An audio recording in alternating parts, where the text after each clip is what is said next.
Hello and Assalamualaikum warahmatullahi wabarakatuh. My name is IQRAQ BIN AMIRUL RASHID, and today I'm going to present my e-portfolio for BIP3173 English Language Teaching Methodology Assignment 1. So this is the overview of my website. This is the introduction page, this is the index, and down here we have about, and that's all. So now before we go through the index, now how about we read a little bit about the About page. Assignment 1, English Language Teaching Methodology, require me to generate ideas revolving the concept of ELS teaching and the secondary level curriculum in Malaysia. Through profound research, my gatherings are completed within the index prepared above.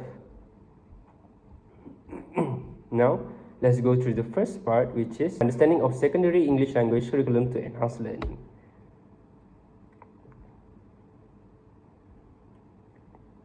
Now, effective secondary English language teaching involves more than just delivering grammar lessons and vocabulary drills.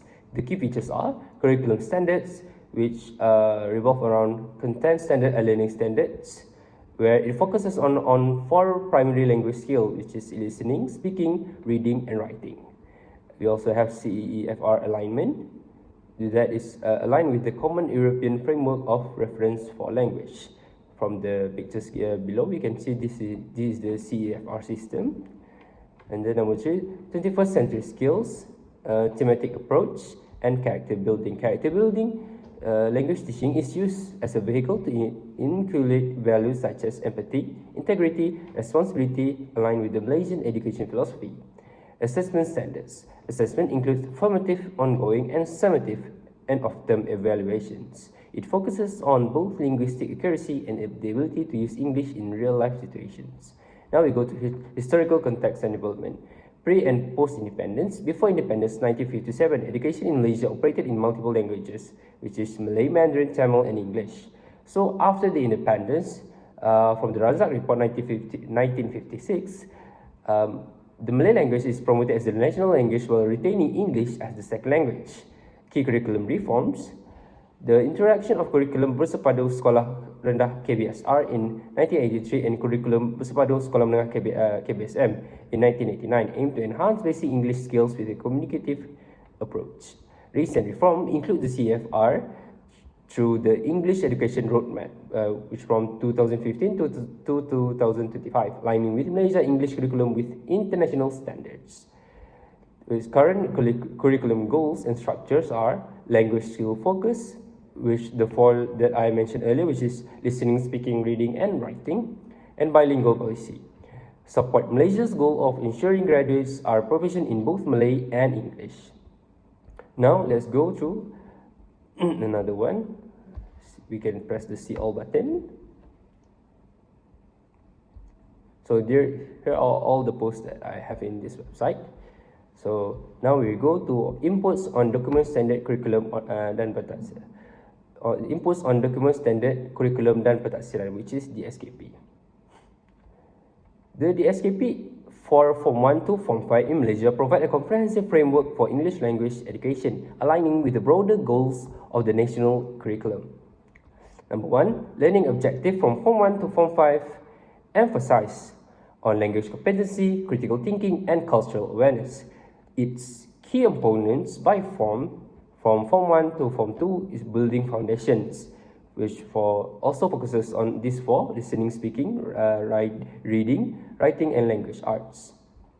And then we go to transition base, also focusing on those 4, but in this transitional phase, listening and speaking engage in more complex discussion, presentation, and role-playing, while reading and analyze longer text, identify themes, and infer meanings. While writing, write essay, narrative, descriptive, letters, and emails. And language are deeper analysis of literature, introduction to literary devices. For Form 4 to Form 5, it enhanced the proficiency of the first one. Okay, now we go to assessment framework. The DSKP emphasized formative and summative assessments. Formative, ongoing assessment, class activities, projects, and quizzes. While summative and of-term exam align with CEFR levels. Now 5 core themes and topics. Across Form 4 and Form 5 students, common themes include personal development, social issues, cultures, insight, technology, and innovations. Number 6, challenges and consideration. Well, differentiated learning can really disrupt this curriculum. Also, it will have challenges in resource gap and also student engagement. Now moving on to how about we go to motivation first. Now this is the we're moving on to the concept part of this presentation, where I'm going to talk about the concept that I need to understand to complete this assignment. Okay, now we go to motivation. Firstly, what is motivation?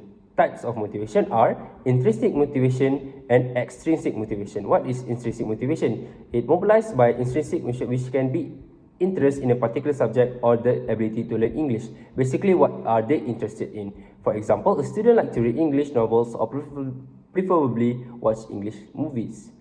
And then we have extrinsic motivations, motivated by extrinsic factors such as grades, parents, expectation, or future career opportunities. So in this picture here, it really captures what we try to mean here.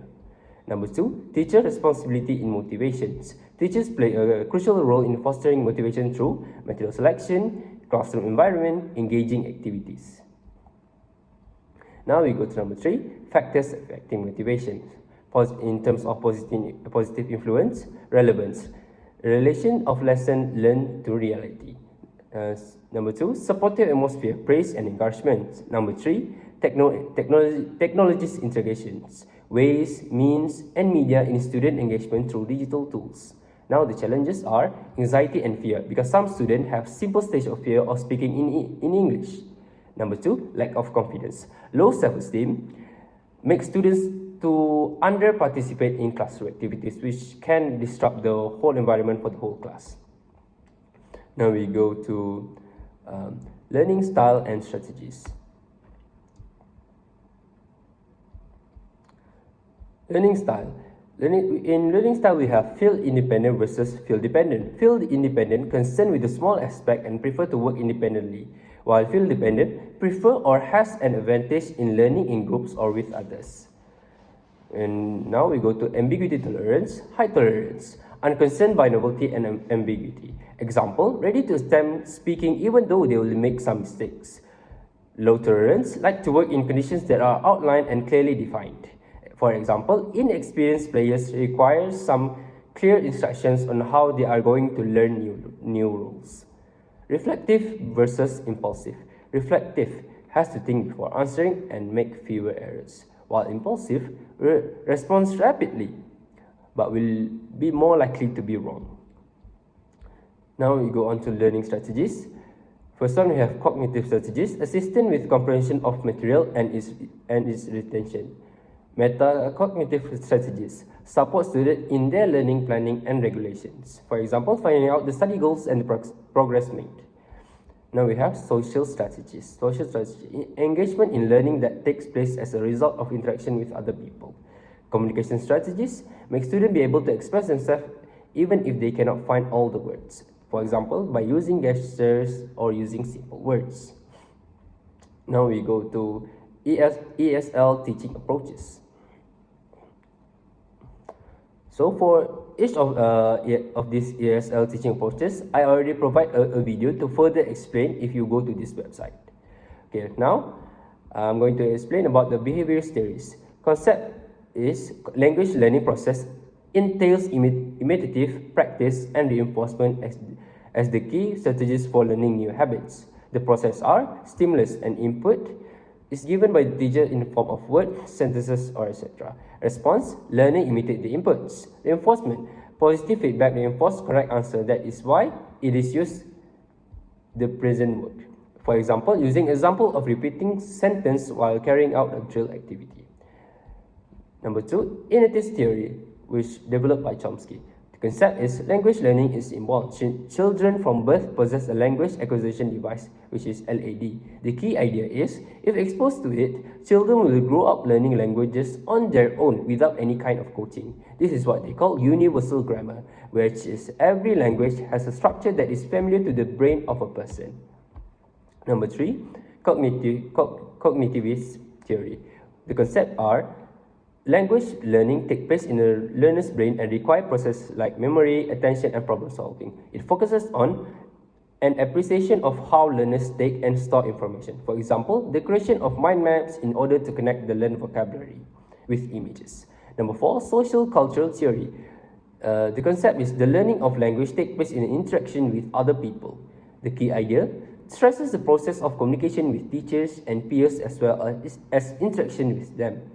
For example, discussion in groups or dramatization of particular topic. And lastly, we have constructivist theory. The concept is learners build up their knowledge and meaning of language by participation in thoughtful process. The key idea is education is student-oriented and contextual. For example, activity-based implementation in which students make presentation in English. Now we go to the last one, which is 35 Kagan cooperative strategies.